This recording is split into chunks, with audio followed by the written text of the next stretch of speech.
I'm about to just kind of jump right into things, making sure everything's being recorded, but we'll be here for like an hour. I don't think we'll be much longer unless there are a lot of questions.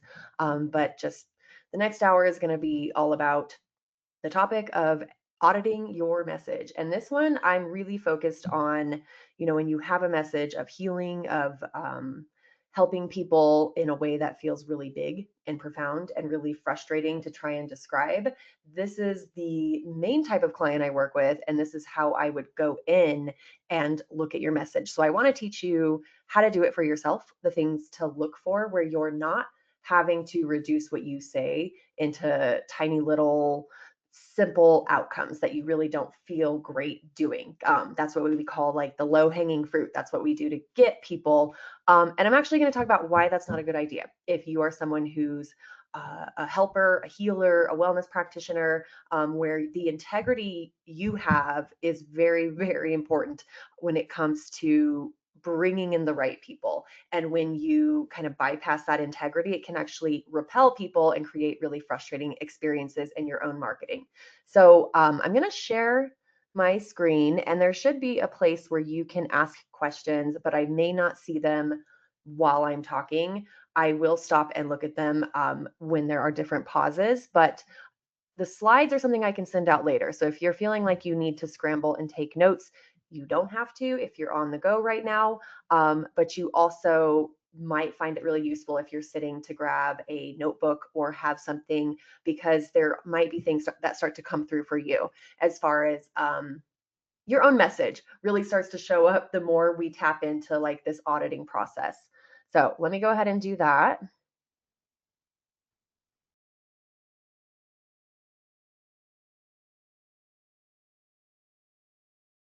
Okay, so we should be on the screen that says bold messaging audit for your wellness and healing business. And this is kind of a broad type of business, I'll say. So I've worked with a lot of folks who are wellness practitioners who have a private practice, physical therapists, doctors, physicians who have started trainings online. So they train other professionals or they create programs for people to learn what they want to learn around their own body, around their own healing. I work with a lot of energy healers, folks who do things like get into your birth chart, get into do tarot with you, pull cards, but also really, people who are offering Reiki sessions, massage therapists, but also a lot of creatives. Because if you know me well, I usually say like the path to healing is through your creativity. And so a lot of folks who help people tap back into creating. So I've worked with a lot of artists who create an online course or want to create a series of online courses. That also includes things like gardening, doing your own ceramic glazes, things like that, that get people using their hands and interacting with the thing that they're actually creating, especially now where content has felt like it's this thing that needs to be generated, that needs to be produced as a product. So if it really could be a broad way that that you help people, you could pull from a lot of different modalities. And the really frustrating thing can be to describe it or even to make a decision on how you want to position it. That can be probably where a lot of people get stuck and where we'll start working together. So I want to go into the through line for a lot of folks who are really good fit for this approach to messaging is what you do is very nuanced. You are someone who is very nuanced. You know how to think in complexity. You know how to draw from different ideas. You know that things are not binary. You have a lot of wisdom. You are great at pattern recognition. You have these gifts that you've probably been able to tap into in different ways in different settings. And a lot of marketing models for something like that can feel really frustrating. And this is again where I would often come in is sometimes someone did take the path of marketing a program in a way that was effective as far as like that low hanging fruit. I've worked with someone, for example, who helped people heal around their intimate relationship with their spouse. And the thing that initially worked that a business coach coached around was, well, tell people that they're going to have a good sex life. Like, tell them that they're going to have the sex life that they want. And for my client, that wasn't the message, right? That wasn't what people were really gaining when they worked with her. And so it feels misaligned. It doesn't feel as in integrity to say that, even though it could work. But it also has the consequence of attracting people that are not actually the best fit for the real message, because they came for the low hanging fruit thing. They came for the fix me thing that you told them about. So the other thing with this model here, um, is it requires a lot of like push. It requires more of constantly trying to figure out what works, what's the best angle we can take. And because you're at some point setting aside the real body of work that you do in the message to get caught up in like it needs to work and it needs to work right now in this way. And so that's a hustle model. It shows up as a hustle model. So what I will say too, for the creative messengers, the healers, the wellness folks, your energy is a big factor in how you help people. How grounded you are, how rested you are, how nourished you are, how connected to yourself you are. And I can say for like myself, even there was a period of time where I really operated very heavily up in the intellect around like I can just problem solve, I can figure things out, I can do it for you. So I positioned myself as a professional problem solver for people. So I would, come in and do a lot that I could see could be fixed. But it was this like, it required a lot of effort and labor in order to prove that like it's worth it to pay me, it's worth it to have me here. But the feedback I would always get is that what people loved the most was a one-on-one session. What people loved the most was to be able to send me a Voxer message and get my insight. When I would just share things that would come through and nothing else was needed other than to share that. And that's the case for someone like you who has this vision that people really benefit from. But if you're depleted, if you're running around on empty, if you're living in a lot of worry and fear and the things that our businesses can activate in us, especially because we're talking about security here, that can impact you really aligning with what you do the best. And that's what you are meant to position. That's what the right people are drawn to, where you don't have to abandon yourself. You don't have to over function in order to have a client, right? So then it feels really sustainable for you to continue doing what you do. Your joy is in it, your presence is in it, your wisdom is in it. That comes through a model where I've had clients like make sure that the practices they're doing are actually seen as an integral part of their business. So I'm talking about the ways in which you take care of yourself, your presence, your energy practices. We in Energy of Your Message actually establish a daily ritual to commit to for the next 12 weeks. That is like oftentimes a thing that we put off, until we like have more time, when it is the thing that makes sure that the rest of your day goes the best way possible, that you're showing up for clients, that you're attracting clients, that your energy is aligned, and that's what's really magnetic. You're not making time for it. It is a critical part of your day. It's like an essential step on the like to-do list. So here's the other thing.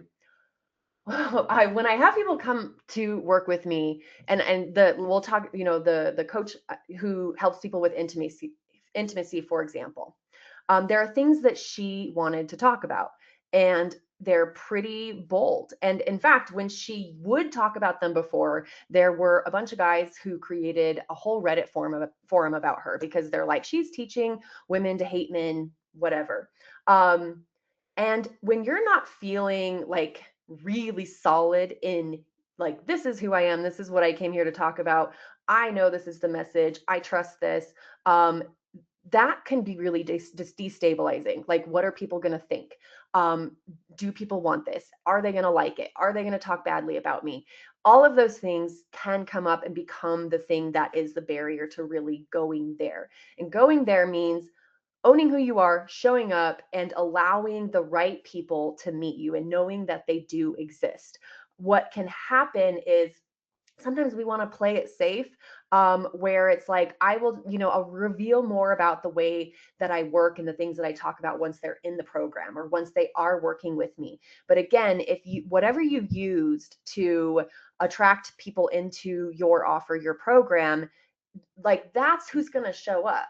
And so if you're able to bring more of that bold energy forward, that's actually a big trust builder. You're attracting people who are like, man, like this is who I've been looking for. This is what I didn't even know existed, and I'm so glad it does. And that also comes with really, this is why in Energy of Your Message, we are very like devoted to making sure that you're taking care of you. You're taking care of how you feel about yourself, taking care of your energy, again, because when you start going there, that is out in like what we call your learning growth zone, right? You're not in your comfy zone of like, I don't have to feel seen. I can just live in my head around this. I can just imagine doing it. You actually start doing it. You start making the content. You start sending the emails. You start talking to people more boldly about what you do. And you have to then kind of release the attachment to their thoughts about it, their opinion about it, and allow the right people to align. So really, again, that comes back to taking care of your energy. So here are the things that tend to come up a lot when we first start working together. If you help people in a lot of ways, then the first question is almost always like, what's the best way for me to describe what I do? How do I explain it? Where, especially if you've been someone who is very complex, you're a complex thinker, you're very intelligent, you have a lot of wisdom, and you may have had the experience where you've talked to someone about something you're excited about, and you can see the moment that they're like not listening anymore or they're not getting it. You may have had experiences throughout your life where you feel misunderstood, even though you feel like you're being clear, and you probably are, but this isn't the right person, right? And so that can have an impact on you when it comes to trusting that you can talk about what you do and it can make a lot of sense without you simplifying it, without you making it into something it's not, so that it's appealing to more people, for example. So, how do I describe what I do? We also look, that's where we really want to make sure we're connecting with the message first before we get too caught up in, who do I need to convince, which is what a lot of marketing does. So, the other thing too that comes up, and this is where, people have come to me for like the implementation side of things, where we do the mentorship Energy of Your Message, but there is an option to have some things done for you. But also, there is a lot of benefits to being in the creation process, especially in the beginning, when it is about you really coming into a deeper connection with how you express your message, how you write an email, how you write create a video, things like that. But what can be the thing is like, I just haven't made it. I just haven't like been able to set up my website. I haven't been able to create those emails. I have, the things that I know I want to do, but like there, it's not even necessarily a time issue sometimes when we pull back and we look at like where time is going, but there are things that may not feel clear. And I like, so in human design, I'm a projector with a 5-1 profile. And we'll talk about this in Energy of Your Message. And some of you do human design. But the thing is, there is like, I have had to learn over time that the best kind of creation coming from me, whether that's like something I'm writing, something I'm going to speak on, does not come through I need to get this done, and I need to push through it. And that's often when we start turning to like LLMs or tools to say things for us, because it's for the sake of getting it done, which can serve a purpose for a period of time, but it doesn't have the same impact, right? So a lot of times it's not getting done because it's actually not clear yet. It's not really feeling like it's flowing. And when the flow hits, when the ideas are coming through and they're actually connecting to words, then it feels just a lot simpler and easier to get it done. That could be, you're looking at an email sequence you want to create for people coming onto your list so you can nurture the relationship and let them know the next step, which could be a consult with you. And right now, when you think about doing it, it could be like feeling very dry of like all the ways you need to convince them to want to get on a consult. And so, again, the thing that's often missing is the clarity on what's the story you're telling. What's the cohesion of the message? What's the relief and belief that you're going to be writing toward? So I'm going to talk about that when you audit your message as things to look for. So this brings up, and I'm going to tell you, I've had my own like tantrums around this, where in the beginning or build phase of anything new, I have, for example, clients who have built businesses and they come to me when they want to start something else. They're pivoting or they're actually starting a whole new business. I have a client right now. We worked on one business together, and now he's creating a whole new one that is it's a different service. So it's the message is like still like what he's always talked about, but now it's looking at the things that need to be created for a new audience that isn't there yet. Like the audience isn't on the list, for example. At that phase, it can feel like, oh my gosh, there's so much to do. There's so much that doesn't exist yet. There's so much I haven't done. Where it can feel like you see all the things that need to happen, and that's what feeds the belief that this is hard. This is going to always be hard, right? And then we have a hard time trusting in the build phase, with the phase where your everyday effort, the things that you do show up for are planting the right seeds to the next thing, to the next thing. And then someone said, there was a reader who said, it doesn't benefit you to dig up the seed to look at it to see if it's growing. As you plant you want to grow some carrots, and you plant the seeds, and then you don't trust that the carrots are growing, so you dig the seed up and you look at it. That's kind of like, that's what happens a lot when we're in this beginning phase of really starting to develop what you want to develop to market your service. So it could be you're creating your program, and now you need to create the marketing for it and get in front of people, and there's just too many questions. So that's where we want to like kind of pull back. When we do work together in Energy of Your Message, we start with a session to make sure that we can slow down and actually map out your one thing to the next thing to the next thing. So you're only focusing on the seeds that you're planting, and not so much of is it going to work? I need to see all the evidence that it's working immediately. The other thing that can get really activated is when you have this message. For a lot of folks that I work with, it's not just a business, right? Like, this is something you're passionate about. This is something you care a lot about. And it can feel very personal. Therefore, it can feel very personal when you want to offer it and you're asking for someone to pay you. You're asking for them to join your program, to hire you. And then that, when you're asking that question of like, do people want this? Sometimes we're actually feeling like, do they want the thing that like has a lot that's a big part of who I am? Because so then that's like, do they want me? Right? So this can be the thing that causes us to not want to put ourselves out there, or not to really go there, because then again, we're looking at like all the effort that we are seeing we have to make, and we haven't proven, well, is it going to be worth it? So that's something where I talk a lot about, again, like the trust of the build process is a huge factor in continuing to go, trusting that you're doing the right things when you're aligned, and then also learning how to notice like those small wins, not getting caught up on like, well, the big thing hasn't happened yet, and ignoring like, well, you just booked this new client who didn't know who you were 2 weeks ago, and that's really incredible.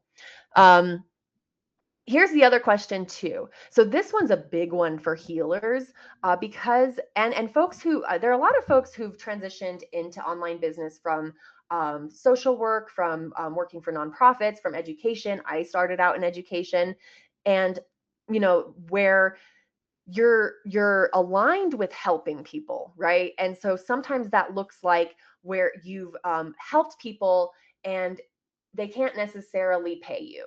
Um, it might feel like there aren't people who are going to pay me well. Like, I'm always going to have this pricing model that is not really scalable. That's the belief, right? And so that's something I think that comes up probably the most with folks who help people around healing. Because also the thing that I've seen people put in their consult forms, for example, is like, what I do is like helping people with deep trauma. So sometimes we're spending a lot of time in addressing something that it feels like really difficult to move forward. And so there's just like, you start to get too fixated sometimes on the who. Again, that's why I'm really like deliberate about, we start with the message, not with overly defining this is the very specific ideal client, because there's power in aligning with your really bold message, what you came here to say, and trusting the person that is ready. The person who can pay you does exist. They exist, right? All over the place, all the time. People are enrolling in programs, they are going to retreats, they are paying for different services, they are valuing them. That does exist. And so it's having to kind of zoom out and be really more optimistic in the belief of like, if this was meant for you, it wasn't meant for you to suffer through it. This is something that is aligned with your abundance, the thing that you are doing that is in alignment for you. Okay, so the other thing too is this comes up when people have done marketing programs where it just doesn't resonate for you to follow the framework that they followed, or you're looking at like, how do I write headlines? How do I sell something without feeling like I'm being salesy? Because someone maybe teaches you to do like a sales model where you follow up 10 times with somebody, where you feel like you have to follow a sales script. And a lot of things that come up is like, how do I run a consult without being a salesperson, or that identity of I'm not a salesperson. Like I'm someone who wants to teach people this really incredible thing, but I really wish I didn't have to do the sales side of it. So the whole thing here again is really understanding that like your message is the thing that people align with, and that they're deciding to work with you. They're wanting a way to work with you. And so this is about being more direct and clear and on how people can do that. Because what can happen in our fear of being salesy is we actually put up a barrier to them hiring us at all. We don't want to price ourselves. We don't, so there are things that we want to look at that where you might be hesitating to be direct in your messaging because of a belief around being salesy and icky, which is very unlikely for someone like you. The other one, this one is one of my favorite places to work. So what I tell a lot of folks is like, send me your messy words. And this is something you'll do in Energy of Your Message, where the effort that I think that can get really frustrating is trying to perfect things too quickly, trying to make them make sense too soon instead of getting them out. And so it's like, if you just had the freedom to just talk about what you love and the topic that you specialize in, that's not hard to do. That's not hard to talk about. But then when the question is of how do I make it make sense to somebody else, that's where it's like, like the words don't feel clear, right? And there are other parts of the message and what you do that you can feel, but you haven't been able to fully express them yet. So this is where I specialize. This is like the thing that I do. And I had my really good friend sent me a message yesterday, which felt really amazing, where she was talking about how what has really been helpful for her, because we send each other videos back and forth, is the way that I'll explain something that might be difficult to understand is like making sense for the first time. Like she may have tried to read about it, she tried to study it, she tried to understand it, and the way that I explain it back to her is where it clicks. That's what we're doing, is like sometimes it's just needing it reflected back to you. So when I say again, bring me your messy words, I'm going to actually help you refine them so you're getting into direct, clear, cohesive communication in your messaging, which is a lot of what this kind of messaging is. So the final thing is, I want to do the work that lights me up and work with clients I love, but that's not who shows up. So that kind of goes with the things I was talking about, like, are there people who will pay well? Where you could have had frustrating experiences in the past with like how things have gone when you've tried to put yourself out there, when you've tried to fill a program, or you have, worked for other companies for different businesses, where it feels like you're kind of getting seen for what you do really well. You're kind of getting to do it, but it's not like you're getting to fully do it in full leadership, or like where you feel in full freedom to speak as openly and boldly as possible, because sometimes who shows up you feel restricted around. And I think a lot of us who've worked with clients over the years have had that client. We had at least one client experience where you get the email from them, you get a text from them, if they have your phone number, which I don't do at this point in my life. But when you see it, you tighten up, you clam up a little, you get frustrated, you get a little mad.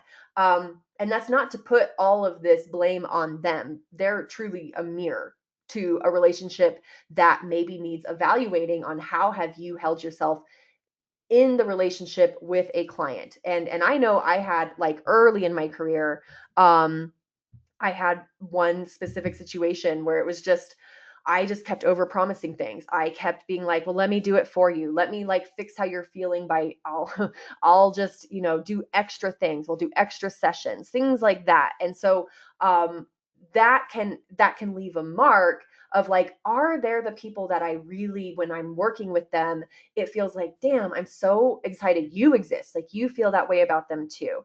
So the things like bringing up all of these things is to address where you may feel like it's been difficult to get momentum with your business, with marketing the thing you want to do, talking about it in the way you want to talk about it, trusting that it can work in that way without you having to make a lot of compromises or settle, lower your standards, all of those different things.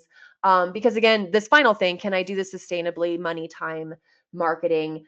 Sometimes these are the things that have developed within us as protection, a protective barrier to getting hurt, a way to protect our sense of security. Because maybe, because you haven't experienced the outcome of all of it yet, which is in the future, when you're aligning with an abundant healing business, a business that pays you well, that you love to show up for. That's what you're saying. I'm aligning with that. And that is extremely possible.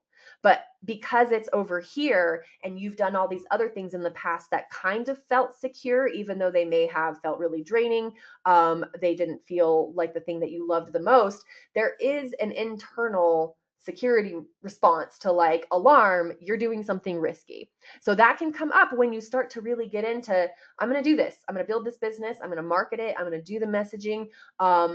And also, when we say we're going to do it, we are in, a very fiery year this year. We are in a beginnings year. We are in a fire horse year, whatever you align with. But there's a lot of fire energy. So there's a lot of like momentum energy, which is a great time to get things going. We're also going into like Mercury retrograde right now, I know. And for me, as someone who is very mercurial, this is a really, really beautiful time to actually go within and get really clear on, what did I come here to say? How did I come here to say it? How am I going to do it? Where instead of getting kind of fearful around it, because a lot of these things are the fear-based ways of preventing ourselves from just being the incredible magnetic bold beings that we are. It's like, what am I going to, like, how can I actually use this energy to trust that I'm moving forward without exhausting myself? So a big thing that I talk about in Energy of Your Message is, it's a trust the process kind of thing. And it's like, because when you're someone who can see so many things at once, you might feel a sense of urgency that you have to do all of them. So that's why we want to like slow down. And again, it's step by step by step, create this, then create this, then create this. Here's me. A lot of you do know me already. And if you don't, or you're watching the replay of this and we haven't spent a lot of time together, my background was in history and education. And when I say history, I actually focused on mythology. My history degree was focused on ancient European history with a focus on mythology. And then I went into education. And both of those were things that I always felt very drawn to from since I can remember. But for me, at first, I thought I was going to go a different direction. Funny enough, I thought I was going to be a physical therapist. Why that's funny is because a lot of my clients are physical therapists. And I loved that. But like what I always felt drawn to was to learn and teach, learn and teach. And it was a teacher of mine that really shifted my belief in what's possible, because I thought I had to follow a more conventional, pragmatic path, even though that's not really a good fit for me. And I entered into her classroom. Her name's Miss Love. And it was her energy. It was the way that she taught. It was her enthusiasm. I was just like, this is incredible. My love of history feels like really important, and also my desire to teach. And so that shifted my direction. I graduated early, went to college, majored in history, went on to education, and focused on alternative education. So, again, not even like a more traditional school model. I wanted to be in spaces where we were actually asking the question of how do we learn, and how do we help youth love learning. And then I shifted into health coaching because of some health stuff that I went through with my own stuff, and started to really come into my own leadership around what I do with energy work, something that I've always been doing, but to own it a lot more. So all of the ways that like I've been a messenger, which I'll talk about, has put me in many different spaces and to learn many different things. But it was really like this role that shifted me into like, I really love working with folks who help people heal, and they create online programs around it. They want to communicate around it, and that is something I love helping them do. So that's why I'm here. Um, Here's a client that I worked with that I was talking about earlier. Actually, he goes by Mez. Really, really cool human, and he has two different businesses going right now. And so we've looked at the messaging for both of them. And what I've really loved is like within his industry, he is anything but conventional. Like he's anything but, I just want to like do this in the way that I studied to do it, and I just want to have the private practice. He is enthusiastic. He cares deeply about people having access to ways to truly heal chronic pain, understand their pain, not have to like be like you can only be someone who does this method or this method. He's a very passionate teacher, and that's what was needing to come out more. And so what was really like awesome about working together was validating his values as like one of the most magnetic things about his message, and working with him specifically. And so he was able to bring more of him into everything that he was doing, and to feel it, and to like feel that fire and spark for creating the things that he then went on to create, right? Creating the course, creating the sales page, the whole marketing funnel, something that I help you do in Energy of Your Message.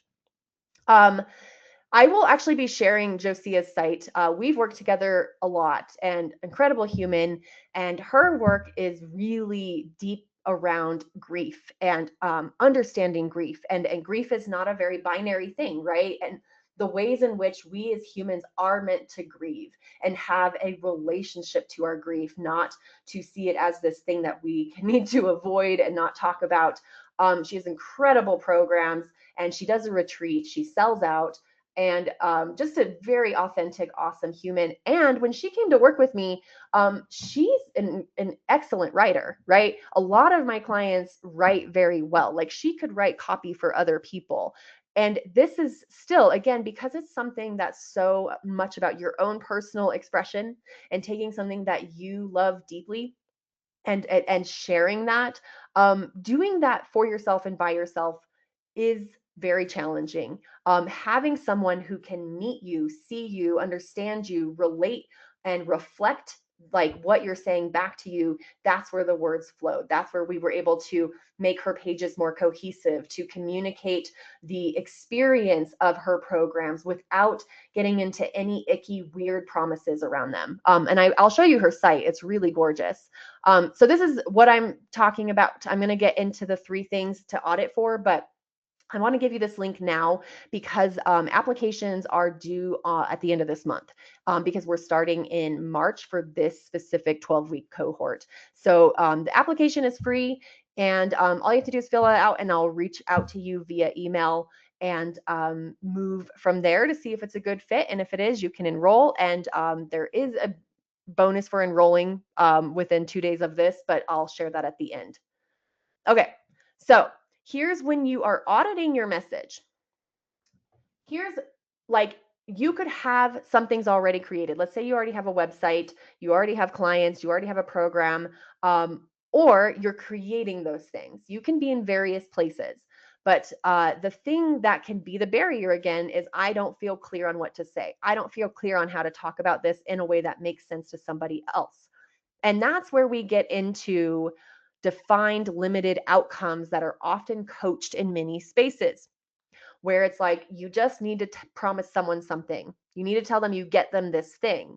But again, for your complex, big message, that can feel not true. And it can feel very frustrating because what you're also looking at is making a choice of like, well, I guess I need to promise this and make this what I talk about. But then your spark for it starts to go down. So, what we aren't doing in your audit is saying you need to make this very specific one promise and say that is what your program gets people. That does work for some people, right? Matt McGarry, for example, has get your next 1,000 followers on your newsletter, even if you have zero people in your audience right now. So he's focused on helping people create newsletters and getting their next like 1,000 followers.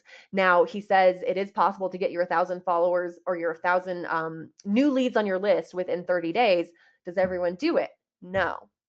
Like, right, so that's kind of the thing that happens when we say like you're going to get to your next 50K, you're going to make 5K a month. Does it happen for some? Yes. Does it happen for everyone? No. Does it make their promise wrong? Not necessarily. But when we're talking about healing, like my client who was like, I don't want to tell people they're going to have the best sex of their life, because that's not what the program's about.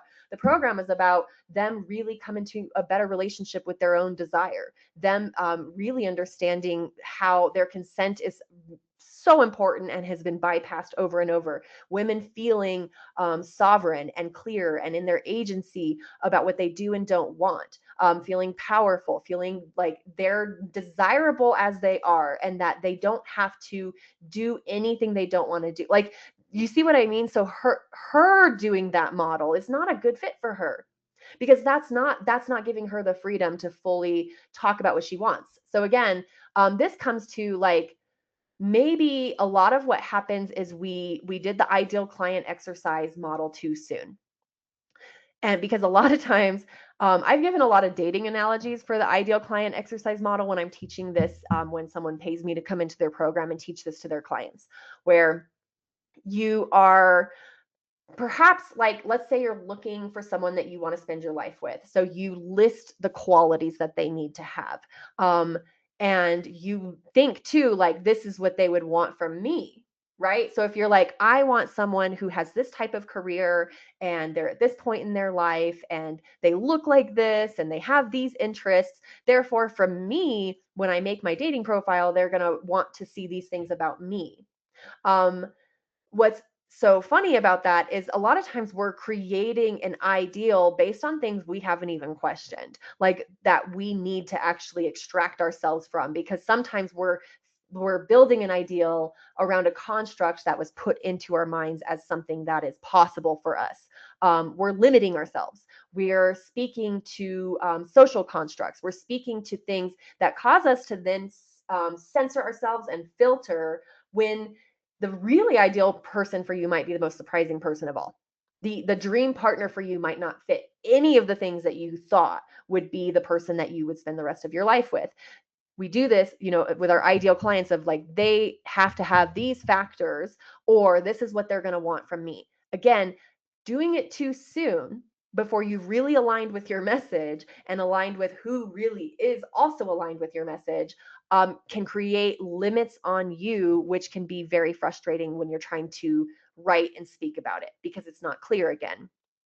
The other thing too is a lot of people get positioning and messaging mixed up, where you create a course and now you need to have a message for the course. The message is the message, no matter what you create. Like I said, my client Mez has two different ways of working with people, two different websites, but his message and his energy around it is the same. You then position the course within the message. And so sometimes it's like we actually just want to pull the message back out for it to be back on its own and look at what it is that you came here to say and how you came here to talk about it. The other thing that is not a great fit for healers, wellness professionals, creatives, is to overly poke at pain points. One, because sometimes it's bullshit. Like we're just making things up and we're feeding into people their stress response. We're activating their fight or flight for what? We are feeding into the thing that we're saying we're trying to help with, where you're supposed to say like, this is how your life is not going to change if you don't go with me, or whatever it is. Or we build an entire narrative around what they're experiencing and don't want, which again can lead to that frustration of like, why do I keep attracting people who are not a really good fit for what I do? Because sometimes that's the way that you wrote the copy, that's the message that came through. The other thing too that comes up is like worrying about people not wanting it. So like a lot of copywriting models fixate on objections. A lot of email sequence templates have like 10 emails that are all about objections. And this can then get you into some, what I'm going to call proving energy. Um, all of this feeds into not trusting in your voice, not feeling very confident in what you're saying. And that has a profound impact on actually messaging boldly in a way that builds trust with people, where they're feeling that you know what you're talking about, you're someone that can help them, you have your energy held in a really sovereign, incredible way that they feel like they're safe with you, right? That's hard to come through in a lot of these marketing models, because what I've talked about a lot is most of those models put you in get people energy. How do you get them to be interested, get them to like you, get them to choose you? And it's taking you out of being that sovereign, powerful, clear leader, the person they're hiring for something pretty big. If you feel like you have to prove yourself versus you know who you are, you know what you offer, you know how awesome it is, you are able to message around it and then sit back and trust. Sit back and know, right? Because that's a big factor. Sometimes that like proving yourself energy can come off as very needy, very pushy. And that's what we're talking about when we're like, I don't want to feel pushy or salesy. So these are things to audit for in your message too. Um, Here's like the thing about being a messenger and why, like when we're auditing for the things that are like not feeling aligned, remembering that this is not like just a job. You didn't just get hired in a place where you have to like follow somebody else's ways of doing things, ways of talking, ways of dressing, ways of writing emails. I remember when I worked for this wellness company where I was the communications director, and they wanted me to become more and more front facing, right? To make videos for them, to do their live videos. And I wasn't really even thinking about it. I was making a live video, and then I get a message from the director who asked if I could please not wear anything that shows my shoulders, because she got a complaint from one person that their communications director looks inappropriate online. And I was like, I genuinely didn't even think about it at the time. But I was within someone else's business, right? When it's saying, hey, I'm gonna do this on my own. I'm choosing to do this on my own. This is something that is coming like there. Why are we putting restrictions on what that looks like, right? And so that's where a lot of people, when we get caught up on like, can I say it like this, can I dress this way, can I talk this way, that's what we want to be aware of, that is coming in as a strong filter to you just being you. Also, as a messenger, being the complex, amazing, incredible, intelligent person that you are, again, the things that you've experienced through life can impact what you're trying to do now. And you may not have felt like you fit in a lot. Like you've been in a lot of spaces where you just don't get it. Like socially, you don't understand what's expected of you. You don't know why other people seem to understand what's going on. Other people don't fully get you. You may have a wound around feeling seen, where it's like, I never really, like, you see other people all the time. That's a big one. You likely are able to recognize and see people and help them feel seen, but you haven't had it yourself. Um, that can play a big role too in when you're starting to express yourself, because it can feel a little bit like a blank slate of, I've not really fully experienced people fully getting me, and so you anticipate being misunderstood. But the other thing too, that is, I just had a conversation with a client yesterday about this, where we both come from the education world, and the love of teaching was there, but like how to follow the path of being a teacher and the conventional path was so misaligned and so draining. And it, even though that's what we thought we would both do, the conventional paths just don't fit, right? Um, Trying to do things in a way that that are supposed to be the right way to do it was probably just never the match for you. Now there can be a wound around that we want to address in energy of your message, because when you go to express yourself, you're actually allowing yourself to be that unconventional person, be that unique being that you are. And even though it didn't fit in certain spaces, that's exactly what's needed in your message. And so the other thing about that too, here's the other wound that can come up when you're a messenger, but it's also a blessing in a way. It's a big blessing, to be honest, is feeling like you've switched things up a lot. Like you had this career and this career and this career, or this interest and this interest. And that can get reflected back to you as like not focusing or whatever, while at the same time that's like what makes you so incredible, so insightful. You can draw information quickly, you can help people in all kinds of ways, you've experienced all kinds of settings, that makes you such a great fit for people. And again, it can feed a concern to address, where you're like, what if I don't stick with this? What if I don't see this through? What if, right? So, where we have some things about us that are incredible blessings, we can also be aware of, because they feel unconventional, there can be a place where we've created a what if around it that becomes a barrier to doing it. Um, because the really special thing about being a messenger is you just naturally help people. You do. So why not do it your way? Like, why not do it and know that you're made for it, to do it in your business, in your program, that you can message around it, because you already do it anyways. um you're just being yourself, and someone's like, man, like that was amazing what you just said, and you didn't even think about it, it just came out. So that's the confirmation of why not do it then? Why not know that you are made for this? I've said on the sales page, why not you? And then, of course, you. So basically, this is really taking the things about you, your gifts, your value system, your creativity, and trusting your intuition. And that's what we're bringing into the message. It's very intuitively guided, what you came here to say and talk about, and being able to find the words to capture all of these things. That's where the messaging audit does come in. So I want to show you an example of some clients. I'm going to show you Josiah. Let me see if I think I'm going to have to exit out of here. Okay, so Josiah has the Dark Woods of Grief program. I think I lost. There we go. And we work together a lot on her different enrollment pages, on her email sequences. So when you're auditing a message, a lot of what I'm looking at is, you might send me a doc of your emails, or you might have a document of copy. It might not be in the formal phase yet, but if it is, a lot of what I'm doing is I'm going to your site, I'm going to all of your different pages, I'm looking at all the ways in which you communicate what you do, how you help. Is it clear, right?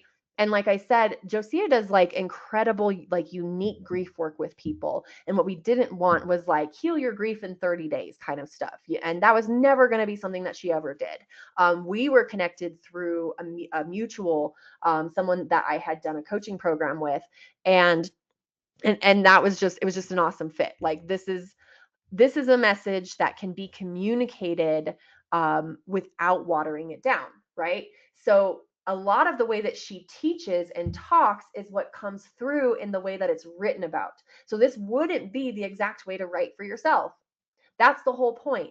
But when you do talk to her, you're going to hear the voice that you heard on the site itself. You see how they're in her words too. Even if I helped her with any of the words, they're still her words. And you're getting like this beautiful this thing that feels, people might think is contradictory, which is addressing grief and feeling beautifully alive. And you're also really connecting with the messenger herself. So a lot of what I'm looking at, we're wanting to look at, like, what are the very first things that people read when they come to your site? What are the very first things they see when they're opening your emails?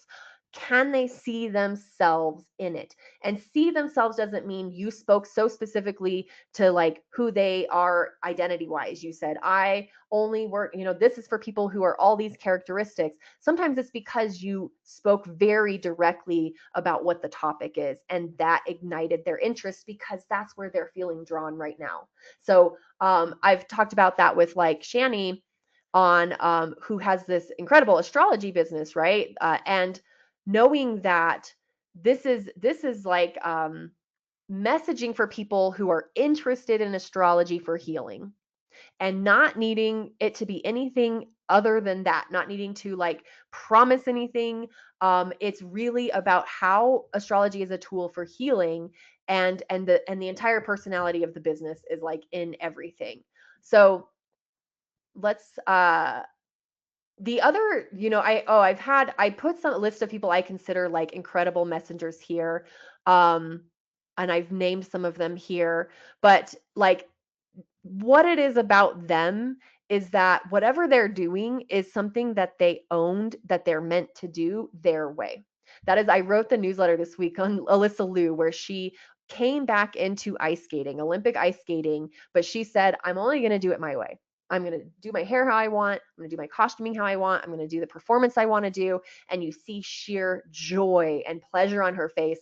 She ends up winning the gold. But she says she had no attachment to being on that podium. That's not why she was there. So there is something so incredibly magnetic when you are owning who you are and trusting that that is what's going to work for you. That's a big part of doing this kind of messaging.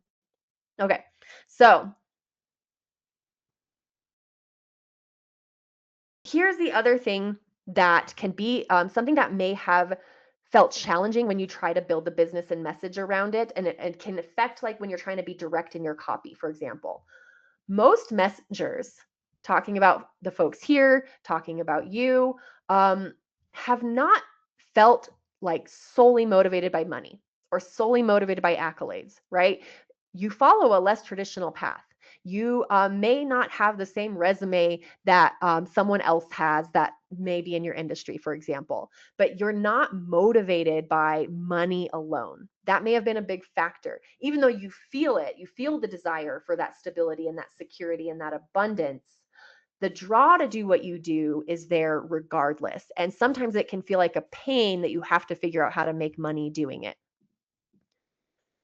The other thing that can feel like really, really important, but other people have not aligned with as much, where you're like, well, they're not, they don't seem to be as concerned about this, is being very justice oriented, very high integrity. That might make things feel like they go slower. It might feel like you don't get invited to certain things, or you don't fit into certain spaces because of it, because you will speak out. You will stand by your values. And again, here's the thing: slow is not bad. It can be felt by the nervous system as bad, of like, this needs to move a lot faster, but you're building something for longevity.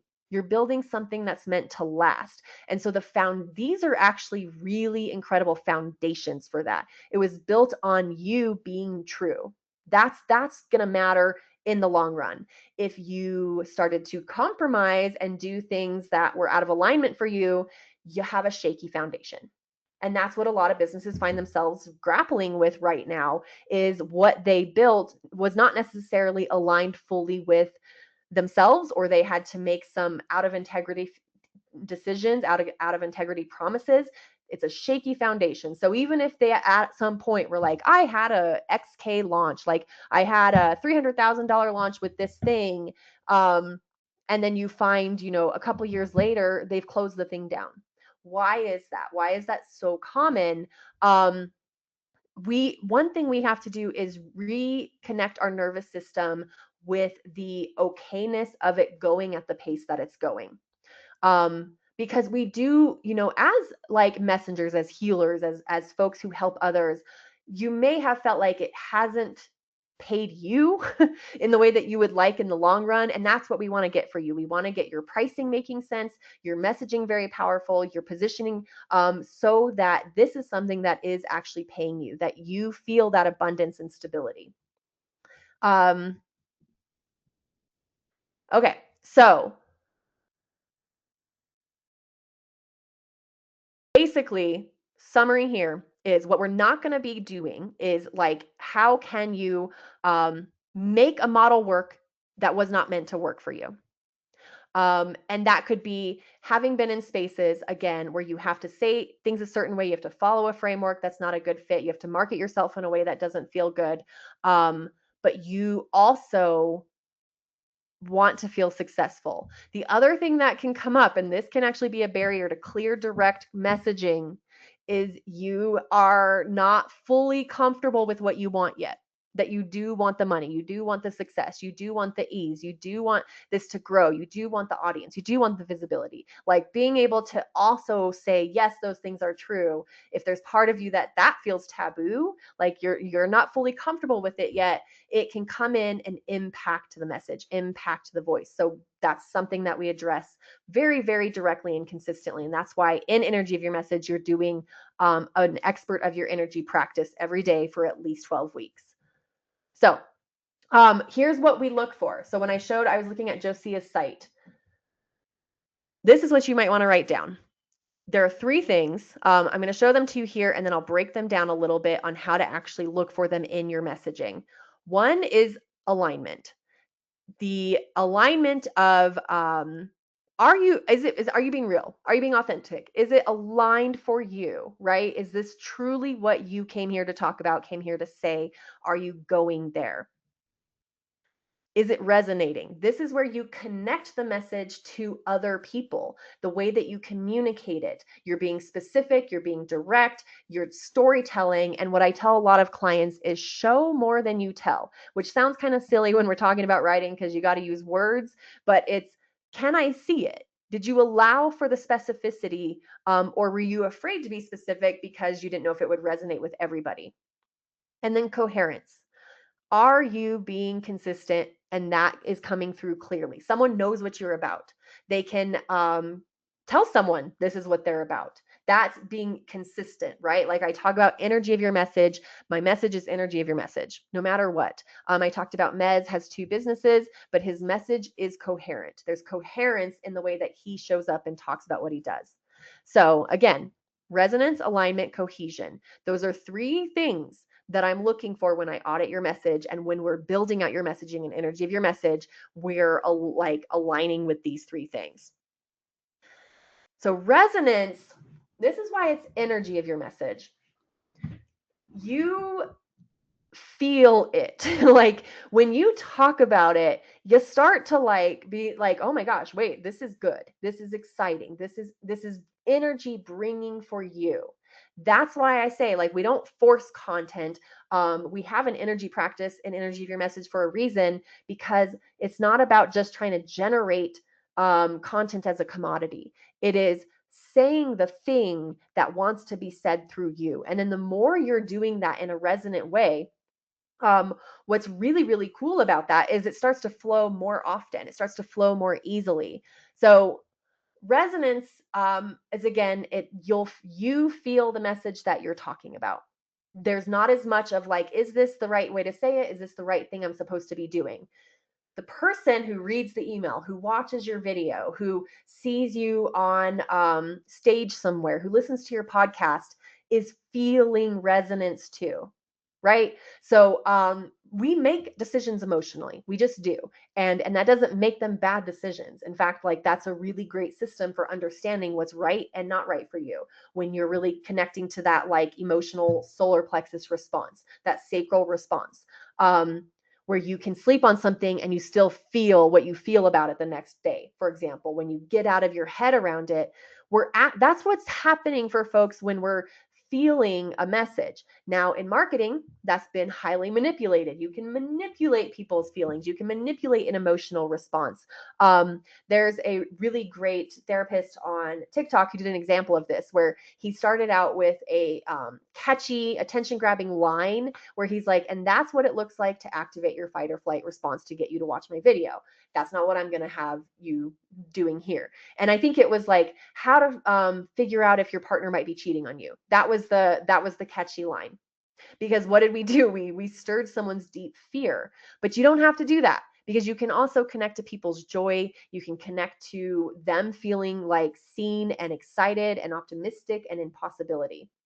So again, when you're writing for resonance, an energy of your message, I have a writing for resonance exercise.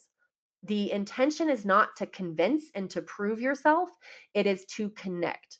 Because you have a lot of knowledge, you have a lot of information, you teach a lot, there's a lot you could say. And so sometimes it can feel challenging to pick what to focus on. And so it is really the art of teaching in a way is what we're doing when we're writing an email sequence or when we're writing a sales page or when we're creating your course is thinking of, okay, what is the best way for me to communicate this, to offer them resonance and understanding, not to convince them and get them. So part of that comes with a lot of trust, where your job is to tell the truth, share the message, detach from it having a very specific immediate outcome that proves that it's working.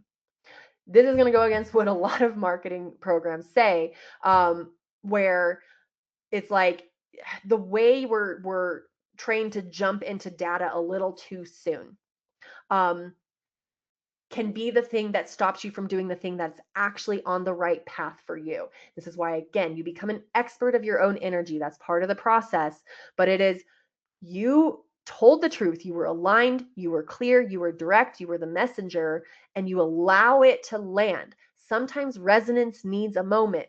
It needs time. People need to sit with their response to something, especially if you're activating something in them. They might have to come back around in the next month or so. And you stay true. Just be consistent. That's that cohesiveness we'll talk about. Because this is about relationship building, true relationship building, not like a fake sense of nurturing and networking where it's very, very transactional, where it's like, I'm doing this so that I can get something out of this person. You never know where something is meant to lead. But what you're allowing someone to do is have a relationship to your message, feel connected to you, feel connected to themselves, have a relationship with themselves and your message. So it's not just of like, will this copy convert? Converting is essentially helping someone make a decision. And so one of the most like joyful ways to make decisions is when it was a very aligned decision, right? You didn't have to like scare them into making it. Therefore, you now have kind of a contentious relationship with a client versus like, they're like, I'm doing it. I'm excited. I'm going to say yes. And then the enrollment happens from a very awesome, connected, relationship based place. So here's kind of what the wheel that I go into in energy of your message. But resonance starts with your energy. So when I'm saying when you feel grounded, connected, clear, direct, self-trusting, you're in your intuition, you're regulated. That's why we have an energy practice that you do every day for 12 weeks. That's what comes through. The most regulated version of you reaches and resonates with the right people. Then what we're really doing more of, rather than poking at people's pain points, using manipulative copy, we're painting pictures of possibility. So does your copy, when you look at what you're saying, does it allow someone to envision possibility for themselves, to feel what they could experience, what they want to actually orient themselves toward, what they want to believe is possible for them? So these are 2 points. When I'm doing an audit for you, you'll hear me say, what does it relieve and what does it help them believe? And the relief is that like it's like you're helping them with their own regulation in a way because they're feeling the relief of like, oh, like this is actually incredible to know this exists, or I don't have to do these things in order to get to this thing. For example, my client Jana that I was talking about, she has a lot of women who they're wanting to not struggle so much around their sex life with their spouse, and because of what he's expressing around it. But also, what's relieving to them is when she tells them, like, you're not gonna ever have to do anything you don't want to do, ever. You're never going to have to do anything you don't want to do. And the relief that allows to come through allows for them to be open to the possibility of the program that is aligned with them. And that's what makes it compatible, right? So one thing I've also talked about that I did some like podcast episodes on recently is your dream client is a dream for you too, right? So it should never have you feeling like you can't be fully yourself. You can't talk about the things you want to talk about. So the more you realize like you're aligning with compatibility with something that feels mutual, then you're not caught up as much on like, will it work? Am I saying the right things? Am I presenting myself in the right way? So how would I look for that in the copy? So here's the auditing part. One, when I look at your site, like when we looked at Josia's, for example, do I know who you're talking to? Is it clear? Is there connection to that person too? So when you're writing a sales page, for example, the first part of your sales page, that's a really, really crucial time for connection. It's just like starting a conversation with someone. You start a conversation with someone, and there's a point where it does matter that they feel like they're talking with you, not being talked at, right? And a lot of copy sometimes is like we overly talk at people. We describe them to themselves. We preach at them. We get very teachy at them before the connection is there. Now you can get into that teaching and offering them insight, but that's so much more powerful when you took the time to help them feel seen. So in the first half, does this person feel seen? The other part too is most really powerful messaging is storytelling, becoming great storytellers. I would have a lot of my clients read more fiction books. There's a specific book that I recommend to people because it's a bunch of short stories, and then the author who put the short stories together breaks down reading the short stories from different points of view. And it's like the art of telling a great story is what we're essentially doing with our message. Think of like, this is why I love mythology. That's what mythology is, right? Like it's telling this great story that has an ultimate message, and that's what makes the message land. That's what makes it memorable. So we're looking for like, was there a kind of beginning to end story here that can be followed? That's actually something too in your email sequence, or if you're doing podcasts, whatever you want to create. This one's the most challenging, and this is where I will help you out a lot. Where it's very difficult to do this, and this is very difficult for me to do by myself too. Where you want to get specific. So what I'm looking at is like, sometimes there's vague words and there's nothing bad about the word. They're an opportunity for specificity. That's how I will put it. So if you're saying, have a breakthrough around food, for example, that's big. That's vague. You know what you mean by that. But breakthrough is a very big, abstract word. And so where can we get specific? Specificity and storytelling go really well together. What specific way to paint a picture, visual language, would help increase the resonance there, because they're like, oh yeah, that's very relatable. And a question that I've had a lot from people is, well, what if they haven't experienced that very specific thing? So let's say you tell a very specific story. What if that's not relatable because they haven't had that specific story? If we look at the ways in which we've related to movies, books, other people's experiences, we didn't need to have their exact experience to have that resonance, right? We understand the emotion of it. We understand the feeling of it. So that's where we're looking at in your copy: storytelling, visual language, specificity around both of those things. The other thing too is like actually talking like a human, actually talking like someone who understands being human. And this is where I'm saying LLMs still kind of suck at this, like, to be very honest. There's this guy on TikTok who does these funny videos where he has an LLM actor, chat GPT like AI actor, try out for parts just to show how absurd it is when it tries to seem human. And it's one of my book coaches, he's an author he writes thriller novels. He wrote a really great newsletter on like a lot of these LLMs don't have the nuance. They don't have the timing that of like why I used that word there, why I didn't use that word there. They're not fully able to have that human connection, right? And you are very much so. That's something you're very good at. So that's something you can bring through in what you say. It comes through more when you're not trying to say it from a prove myself and get people. It's like a truly like connect to this person's experience. And that's where we get alignment. So the other thing, again, we resonance, alignment, coherence. I kind of flipped them when I introduced them in the beginning.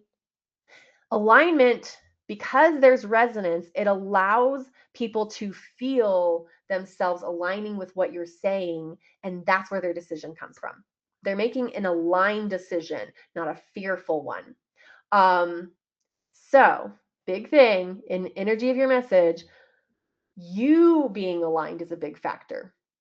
You knowing who you are, not having a lot of doubt around that, not feeling worried about who's like criticizing, who's saying, what are your past colleagues saying about you now that you're posting more, for example, or you launched a podcast.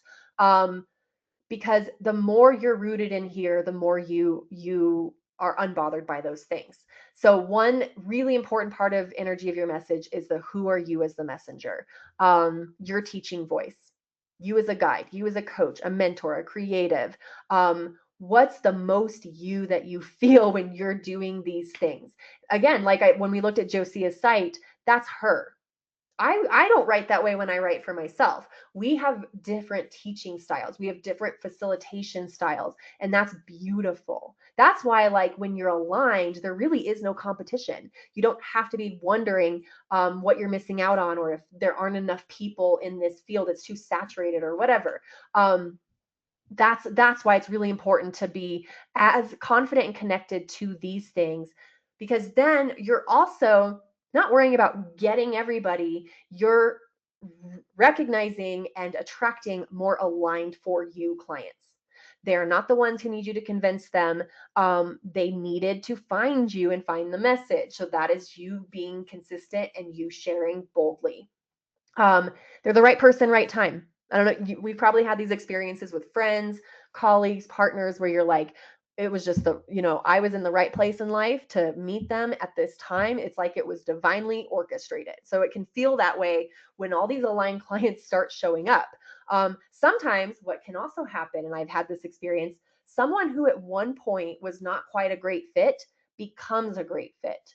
So there is the possibility that a person can become, through their own experiences and their own growth and their own learning and their own remembering of you and how you impacted them, they come back around, they're like, I'm actually ready for this, let's do this.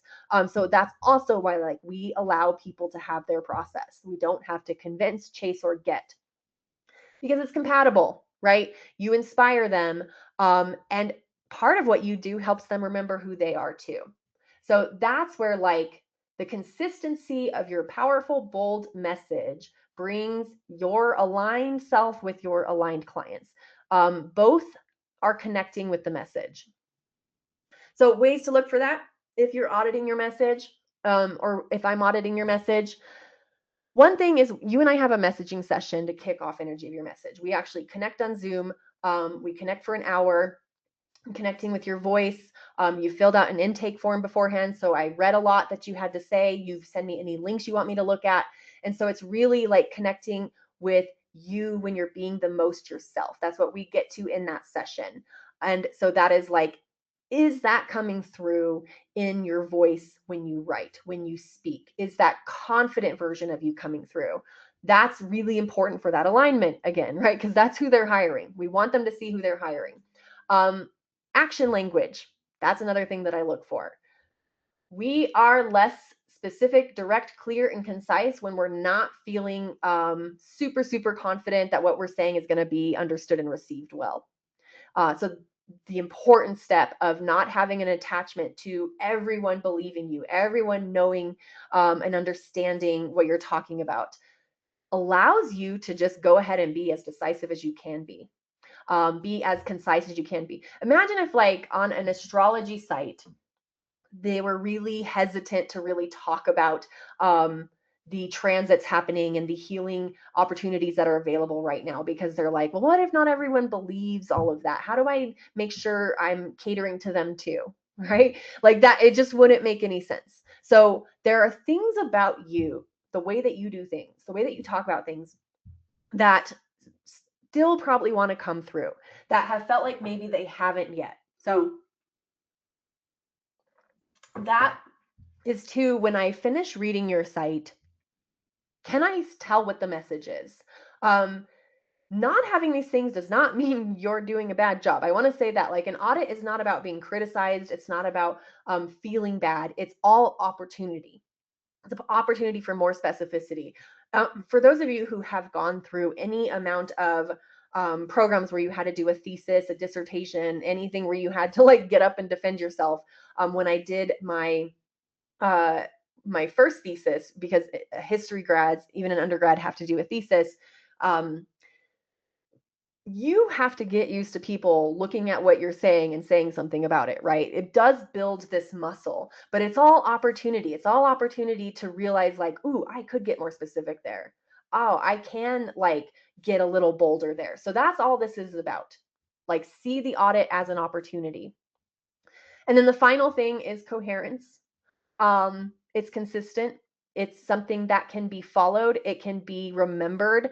That's a big, big trust builder. So in energy of your message, the main things that you're creating would be, one, you have a program. You're really clear on what the program is, program title, if you don't have that yet. And if you do have it, you might be refining some things where you're like, I need to adjust this program. You have your enrollment page. You have your top of funnel assets, like your opt-in page to your lead magnet. You have your email sequences, and and then if you're doing, like, ads or you're doing social copy, you have those things. All of it has a coherence to it. Um, it feels like they can follow the experience, even if, you create an opt-in. And for a healer, for a wellness practitioner, your opt-in is an opportunity to help people orient to the message even more. So it's a great filter for you too. So it's not just about, like, creating a 5-step PDF or a whatever webinar, or a video series. There's a purpose to it. Like, it's very intentional. There's a reason one of my opt-ins is my energy of your message journal prompts, because that journal is a huge part of what you're doing in the energy of your message process when you do your daily ritual for the next 12 weeks. So that coherence, it feels consistent, therefore it builds trust. You're being true, you're being you, and people are getting a sense of that. It doesn't feel like it's all over the place. It's connected to the purpose of the work for you, for why you're doing it, why it matters in the larger scheme of things, that it's more than just a business for you, right? Like, there's the statement that you're making, there's a way that you're showing up, there's a way that you're saying yes to life when you do this. The coherence builds connection. Um, Again, because it allows people that time to resonate. They look forward to hearing from you. There's an excitement to seeing your name in their inbox, things like that. And again, back to the being direct, being clear, being concise. That's something that you want to be very consistent on, because someone can tell what you're about, and that's what makes your message stand the test of time. I talk about, there is a final phase in energy of your message where we get into legacy messaging, where, again, so much of what you're doing goes beyond one program. You'll be writing a book, maybe. You'll be launching a podcast. You might be speaking on stage. You might be teaching all kinds of things all over, whatever it is. And it's like, it's the legacy of you. It's the legacy of what you came here to say and what you came here to do. And that's what stands the test of time. You didn't contort and conform and squeeze yourself into tiny boxes and compromise. That's what is going to stand the test of time. You'll hear me talk about a lot of artists who do this extremely well. and they're all very different. One that I've talked about in an email recently was Ryan Coogler. If you have not looked into him before, but his consistency, he's a incredible master of cohesion. A great example to look at his body of work. So in the auditing of your message, one is the boldness check. Here's some of the things in a boldness check. For example, are you being bravely you? Are you brave enough to be yourself here? Not a caricature, not someone that you don't identify with. That doesn't mean you don't have a persona that helps you bring out more of you. You know, Beyonce has Sasha Fierce. That doesn't mean Sasha Fierce isn't Beyonce. You know what I mean? Like, it's still true to her. But having an archetype to align with can help with that self-expression. So we do go into archetypes. Were you willing to go there with the depth and realness of your message? You say the thing. You're brave enough to say the thing that might piss some people off, to be honest. You're not doing it to do that. That's not your motivation, but you're not filtering and censoring yourself. That builds trust as well with the right people for you. Are you being decisive, clear, and direct? A lot of like call to actions and telling people what to do and making a decision about what you're going to talk about is decision energy. So sometimes what's happening when we're not being clear and direct and it's coming off as wishy-washy and vague and not really easy to understand, is we haven't made a decision yet. So that's one thing we want to do, is make a decision about this specific piece of communication. What is it about? What's the impact of it? So you can focus and you can be clear and direct. And another thing about the boldness check, this is not necessarily something you're always going to like look for in copy, but you might look for it in where you're holding back in your copy or avoiding creating the things that you want to create because you don't have proof they're going to work yet. And this is something that I've worked with a lot of folks on, where they're like, I just don't want to put in all this effort and then like it leads nowhere. So that's that, like, there is a big leap of faith in a lot of ways to go in and do the thing and create the thing, to create this asset, to set up your program, to talk about it, to enroll people, to trust that this is something that you can do before you have proof of it. Because sometimes we're not doing something because we don't have the proof that like we can do it or that it's going to work in the way. And that's where we hold back. Or again, we just don't even we don't even make it. And that's like a big factor, is like, we're going to do it and we're not going to get caught up on the perfection of it.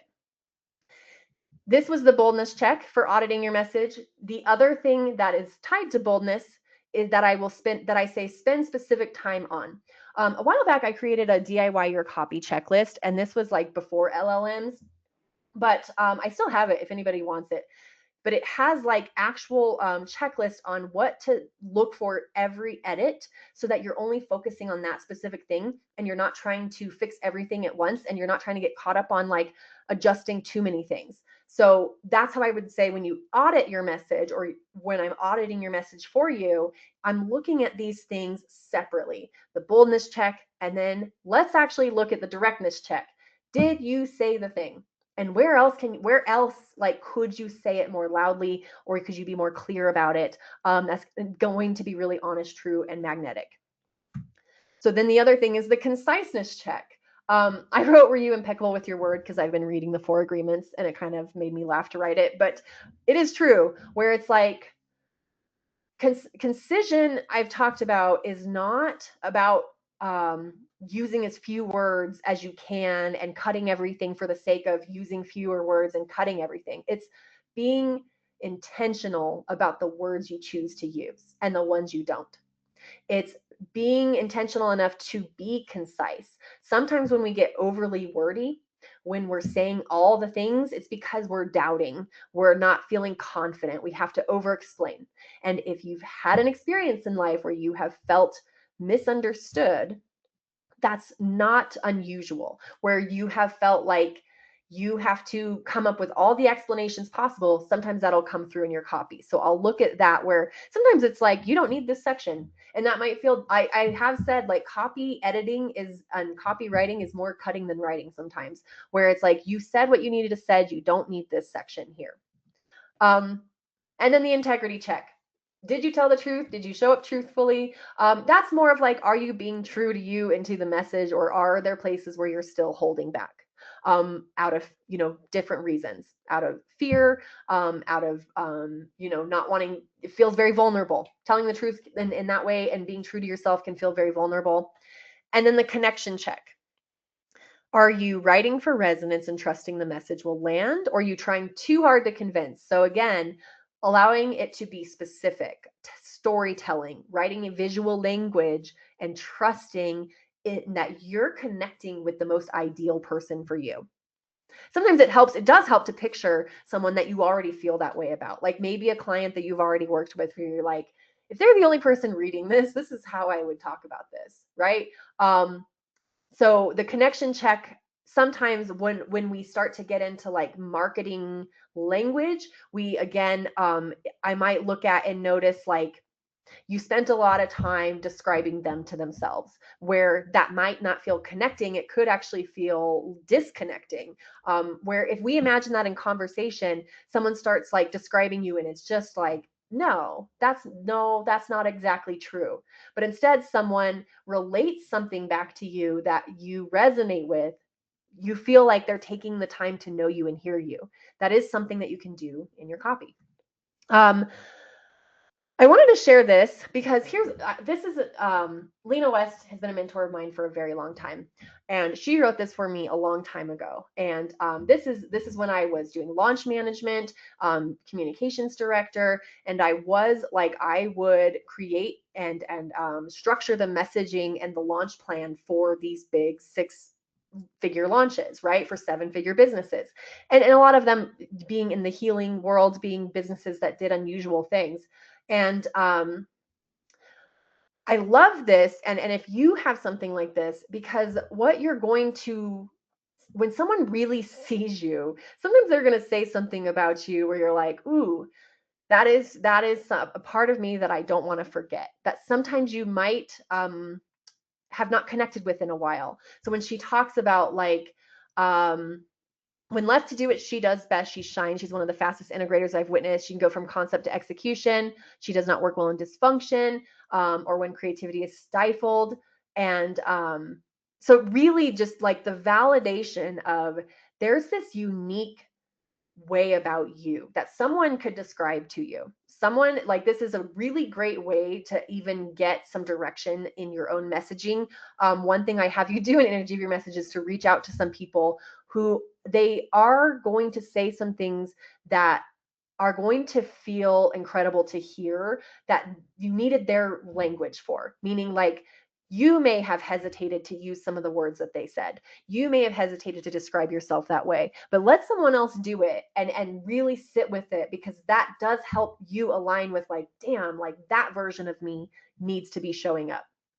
Um, so here's an example of Sue is an artist, and she teaches an online a bunch of online courses actually. So some of the folks in Energy of Your Message, you might have like a lower priced digital product. Like when I say lower priced, it could be $97, it could be $500, but it's like not one-on-one coaching. Though she does have a membership as well, and incredibly bright, brilliant, awesome artist. And something that was so unique about her is that she teaches things in a way that are otherwise very difficult to understand. She's teaching chemistry concepts. She teaches people how to make their own ceramic glazes, right?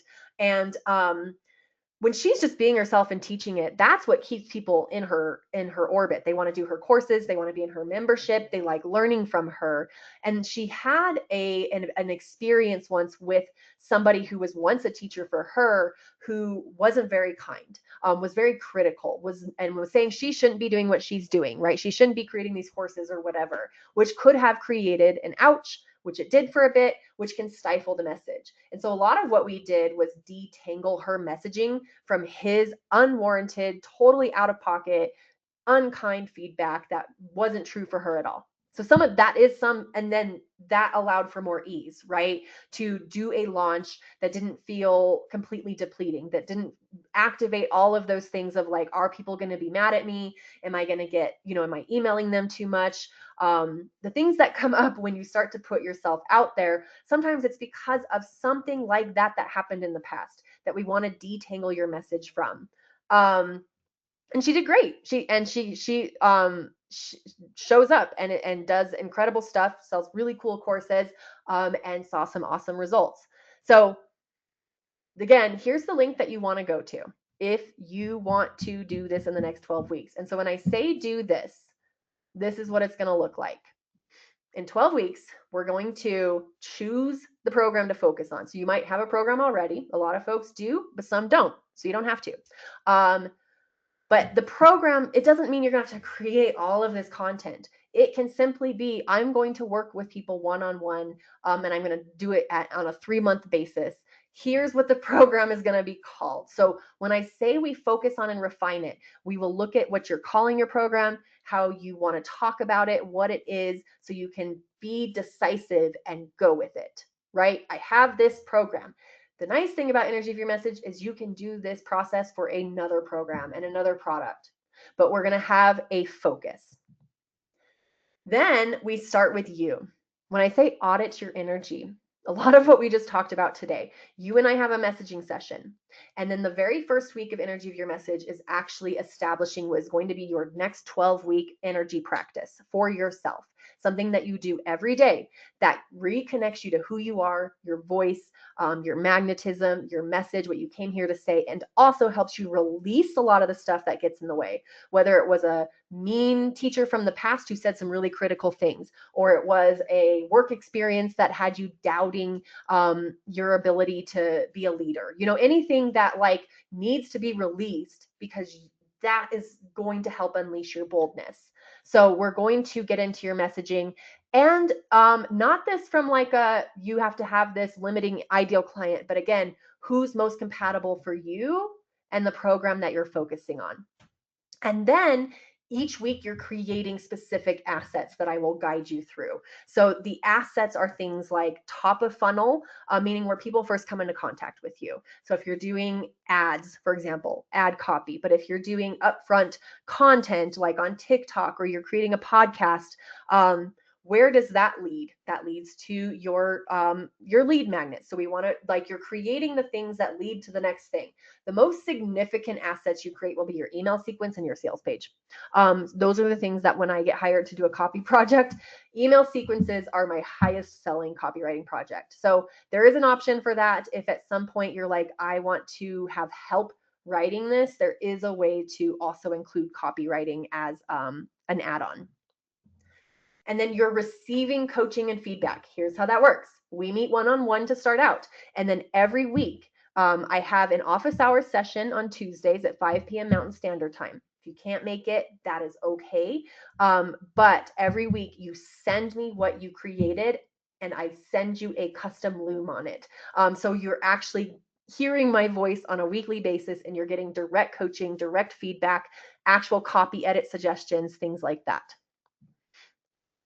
So again, then there's those weekly office hours. So when you can come. I highly recommend it. It's not required, but it's an open time, and it also is a time I can talk about what we're working on that week, what is to focus on, and it's a great time to ask questions and get feedback. Or sometimes it's a great time to get some work done, where you want to come because you want to actually just write it in that next hour.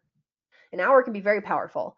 So main thing that's needed. This is a 12-week program, 3 months, where you are committing to going in on your offer, focusing on your offer and creating the assets for that, getting feedback, getting it out there, and having coaching. Where then at the end of the 3 months, we can continue to work together. And what my continuation program is called Continuous Creation. So it's not like 3 months and like you can't have any help or support. A lot of the way that I work, since it's all about like continuously developing your what you're creating, your content, your copy, your messaging, all of those things, a lot of folks want to stay in and keep getting coaching, keep getting consulting and support. So that's through continuous creation on anything that you create. So the other thing, this is something that is going to challenge you if you're going to do it the way that we do it, where it's like, this is about being bold, being real, showing up, trying things, experimenting, and becoming the person who does the thing. So you do spend a lot of time in what education, what we would call your learning or growth zone, right? You have your comfort zone. That's kind of where we're like on the couch scrolling.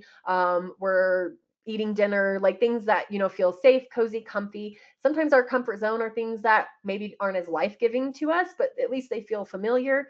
Your learning and growth zone is you feel yourself stretching, you feel yourself expanding, you feel yourself becoming the person who is finally doing the thing you always felt you were meant to do.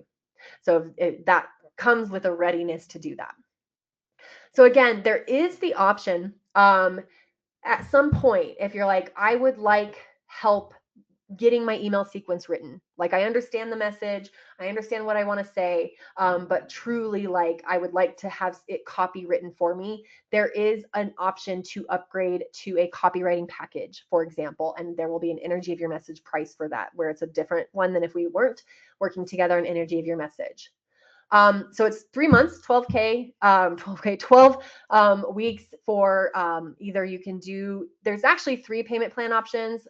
You'll see this is the 1K per month for 3 months, or you can do 500 for 6 months. So you can extend it out a little bit longer. But this is the enrollment. And if you go to the page here, let's see. Here we go.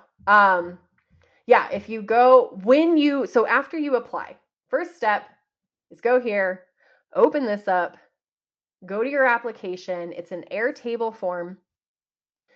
You're going to fill out the Airtable form. It's just taking a minute to lead because I'm having all these tabs open right now. So you fill out the Airtable form and then submit. It's totally free. It comes to me. I will email you. If you want to get on a call, you can use this link to do so. There is it might feel like there's a little time crunch because the deadline is February 28th for this cohort. If it's like, I can't find any times before then, like I have someone who couldn't get a consult with me until the 5th of March. So I'm can be flexible. This isn't super rigid. So it's like, if we need to be a little flexible here because you are applying, but you want to have a consult first, we'll go into talking about it via email. So my email is sarah@sarahlucille.com. And then you'll be sent to this link when it's time to enroll. And all you have to do is pick which payment plan you want, which is not right. That's the wrong payment plan. But I'll fix that. And then you go to enroll now. And then when you're in the program, right now, you'll have access to onboarding. So you'll be able to see all of this stuff. This is where you fill out your form here. I have a whole thing, like it's pretty straightforward. Like, do these things first, and then also download your cohort schedule here, which will be a Google Doc. And then you'll have access to week 1 to start, and then everything drips out on a weekly basis. Because some of these are not actually set up yet. Some of them are based on the recordings that I'm doing that week, and then the recording gets uploaded. So every week we'll have a lesson around energy of your message, but also you're sending, the most important thing is here, do your intake form, book your call with me. And this is a really important link because you use this to send me your assets every week. This one here. So yeah, basically you put in your name here. I think that's actually the application link. Oh yeah, here's your intake form. Sorry. This is the intake form. The link that you actually need is going to be in this document here. So you fill out your intake form, and then every time it comes to a new week, you use this Airtable link to submit to me what you're working on. Link to the asset, your question around it. You can make a loom for me if you like. You submit it, it comes to me. You'll hear back from me. Try to submit it before Friday of that week in order to get it back by Tuesday of the next week. So I prioritize energy of your message clients when it comes to responding. So whatever you're sending to me, this is the process for that. So yeah, that's how that works. The next step essentially is to go and apply. And the 48-hour thing that I was talking about is, so again, sometimes what's really, really helpful is to have someone else go in and do the writing, go in and put their words on it. And so that is something that I'm offering. If you're enrolling in 48 hours, I will already tag on a copy edit bonus where I go in and do some copy editing, AKA copywriting for you on the thing that you're creating. So it could be your sales page, for example, the enrollment page for your program, or your email sequence. So in addition to the feedback that I'm offering to help you refine it, find your words, I will actually do the writing part on what you send me. So the copy edit means there's already some copy, but it's in a very rough draft format.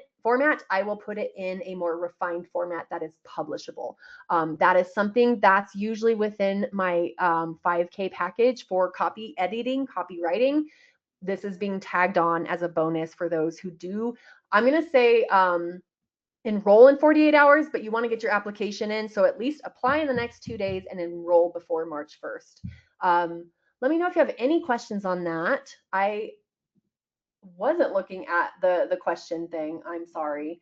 But yeah, thank you so much for being here. I'm going to go ahead and send out the recording a little bit later today. If you want to reach out to me, because we're hitting that way over the hour mark, go ahead and send me a direct email to Sarah, SARAH, at sarahlucille.com. And thank you again for your time.